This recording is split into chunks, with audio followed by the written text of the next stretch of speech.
ফরিদ আহমেদ, আমি মৌলিক বাংলার কেন্দ্রীয় সভাপতি। এক জীবন এক বাজি, বাংলাদেশ ভালোবাসি, এই স্লোগানকে সামনে রেখে 2011 সালে গঠিত হয় মৌলিক বাংলা। মৌলিক বাংলা মূলত টিপাই মুখ বাদ আন্দোলন নিয়ে আমরা এই কর্মকাণ্ড শুরু করি।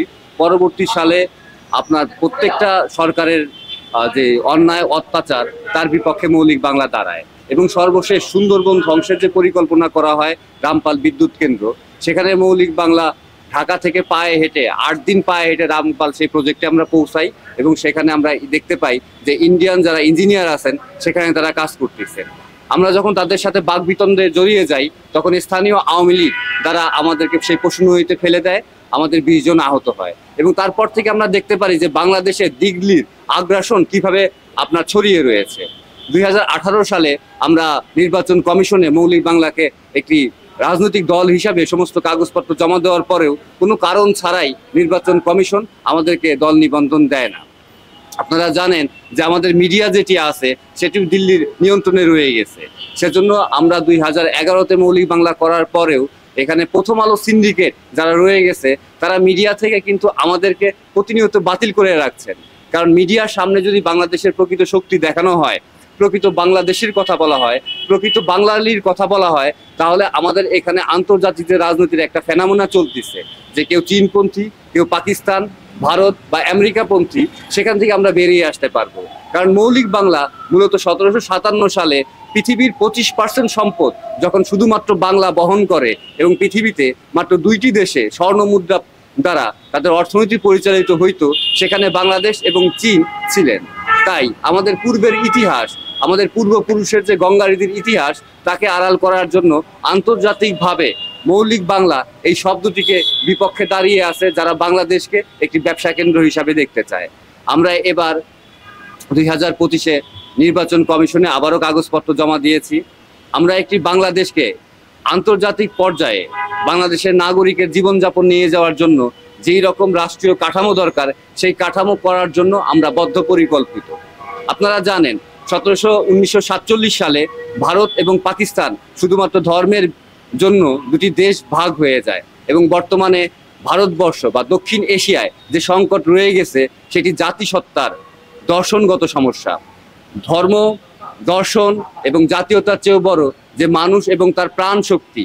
আমরা মৌলিক বাংলা সেই দার্শনিক ভিত্তির উপর দাঁড়িয়ে দক্ষিণ এশিয়াকে বলতে চাই, আপনারা মানুষ, প্রকৃতি, বৃক্ষ এবং বস্তুর উপরে যে কনসাসনেস রয়ে গেছে, তাকে আপনারা নিজের জীবন দিয়ে মূল্যায়ন করুন। রাজনৈতিকভাবে যদি আমরা মুক্তি চাই, তাহলে অবশ্যই আমাদের দর্শন এবং আদর্শগতভাবে মুক্তি আবশ্যক। মৌলিক বাংলা বাংলাদেশের সমস্ত নাগরিককে একটি স্বাধীন দেশের নাগরিক যে সকল সুবিধা পেয়ে থাকেন, সেই পর্যায়ে সুবিধা দেওয়ার জন্য মৌলিক বাংলা কাজ করছে এবং নির্বাচনে যাওয়ার পরে মৌলিক বাংলা তার যে প্রয়োজনীয় যে বক্তব্য, তা অনুসারে সে কাজ করবে। এবং আপনাদের আরেকটি বিষয় জানিয়ে রাখতে চাই, মৌলিক বাংলা কোনো ব্যবসা ভিত্তিক রাজনৈতিক সংগঠন নয়।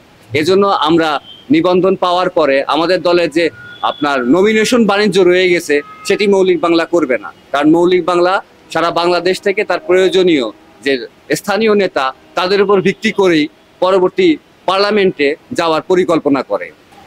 রাষ্ট্রীয় নির্বাচন কমিশনের যে ধারাগুলা দিয়েছে, সেই ধারাগুলার মতো অনুসারে আমরা এবার সমস্ত কাগজপত্র জমা দিয়েছি।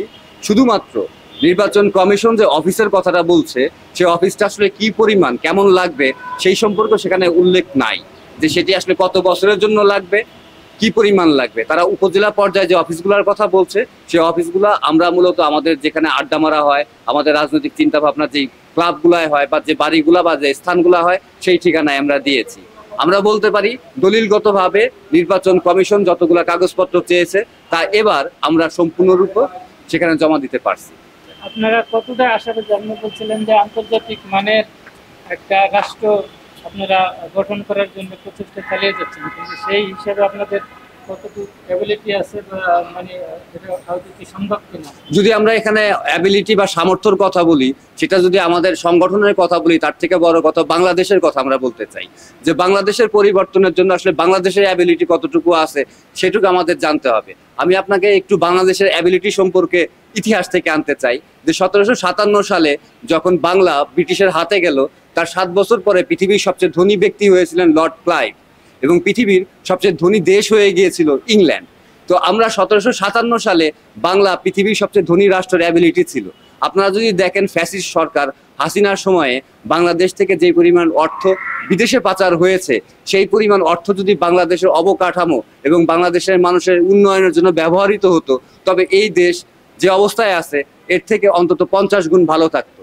তো আমরা বিশ্বাস করি মৌলিক বাংলার যে নেতাকর্মী দীর্ঘদিন ধরে রাজপথে কাজ করে আসছে, তারা যখন ক্ষমতায় যাবে তখন দেশের মানুষের অর্থ হিসাব সহ দেশের মানুষের কাজে ব্যয় করবে এবং এখানে বাংলাদেশের অ্যাবিলিটি সারা পৃথিবী নতুনভাবে দেখবে।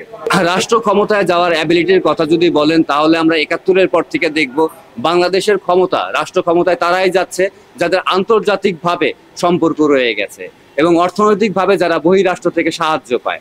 আমরা মৌলিক বাংলা এই দলটি তৈরি করার কারণই যে আপনার বহিরাষ্ট্র এবং বহি অর্থনীতির বাহির থেকে মানে বলয় থেকে বাংলাদেশের মানুষকে মুক্ত করে একটি জনগণের রাষ্ট্র জন্য একটি রাজনৈতিক দল উপহার দেওয়ার জন্য। এই জন্য মৌলিক বাংলার যে কাঠামো তা আপনার অন্য যে কোনো রাজনৈতিক দলের চেয়ে সম্পূর্ণ রকম ভিন্ন।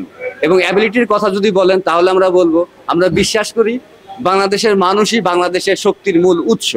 তো বাংলাদেশের মানুষের অ্যাবিলিটির উপর ভরসা করে আমরা আশা করি মৌলিক বাংলা সেই সক্ষমতা অর্জন করছে। সেই সাধারণ জনগণের কাছে আপনার কতটুকু সাড়া পেয়েছেন? আমরা নির্বাচন কমিশনে কাগজপত্র জমা দেওয়ার জন্য 100 উপজেলায় আমরা কমিটি দিয়েছি এবং 20,000 সারা দেশ থেকে সদস্য সংখ্যা তাদের ভোটার আইডি সহ আমরা নির্বাচন কমিশনে জমা দিয়েছি। আমরা বলবো যে এই কাগজপত্র সাধারণ মানুষের অগ্রসর এবং সাধারণ মানুষের অংশগ্রহণ সম্পূর্ণই তার পকেটের অর্থ দিয়ে। এই অ্যাবিলিটিটাই আমরা আশা করতেছি যে অ্যাবিলিটি আরো বৃদ্ধি পাবে। দীর্ঘদিন কাজের পরে এই বিশ্বাস এবং এই কাগজপত্র দেওয়ার শক্তি আমরা অর্জন করেছি। অবশ্যই বার্তা আছে। আমরা সব বিশ্বাস করি বাংলাদেশ সাধারণ মানুষের দেশ। সাধারণ মানুষের চাওয়া পাওয়া সে যখন মানুষের সামনে বলতে পারবে, সেটি আপনার রাজার তার আমরা এখন তথাকথিত রাজা বা আমরা যে সংসদ বলি, সেখানেও সেটা প্রতিধ্বনিত হবে। তো সাধারণ মানুষ যারা যে যেখানে আছেন, আপনারা কখনোই একা ভাববেন না। আপনাদের প্রত্যেকটি সমস্যা সংকটে রাষ্ট্রকেন্দ্রিক যে কোনো নিপীড়নে মৌলিক বাংলা আপনার পাশে থাকবে। আপনি কখনোই সাধারণ নন, কারণ আমরা ইসলামে যদি বিশ্বাস করি বা আমরা যারা মুসলিম তারা বিশ্বাস করি প্রত্যেকটি প্রাণকে আল্লাহ নির্দিষ্ট কিছু উদ্দেশ্যে তৈরি করেছে। আর বাংলাদেশের মতো একটি দেশে যখন আমরা জন্মাই, তখন আমাদের ধরেই নিতে হবে যে এখানে আল্লাহর অসংখ্য ইচ্ছা রয়ে গেছে প্রত্যেকটি মানুষের জীবন যাপনের উপরে এবং তার কর্মের উপরে। তাই সাধারণ মানুষকে আমরা বলবো যে পৃথিবীতে যা কিছু আছে সবই সাধারণ, আমাদের কর্ম অসাধারণ হয়। আপনারা আপনাদের জায়গায় থেকে প্রতিবাদ করুন, আমাদের শব্দ দিন, আমরা আপনাদের পাশে থাকব এবং আপনারাই ভবিষ্যৎ বাংলাদেশ পরিচালনা করবেন, এটা আমাদের বিশ্বাস। ধন্যবাদ সবাইকে। এক জীবন এক বাজি, বাংলাদেশ ভালোবাসি।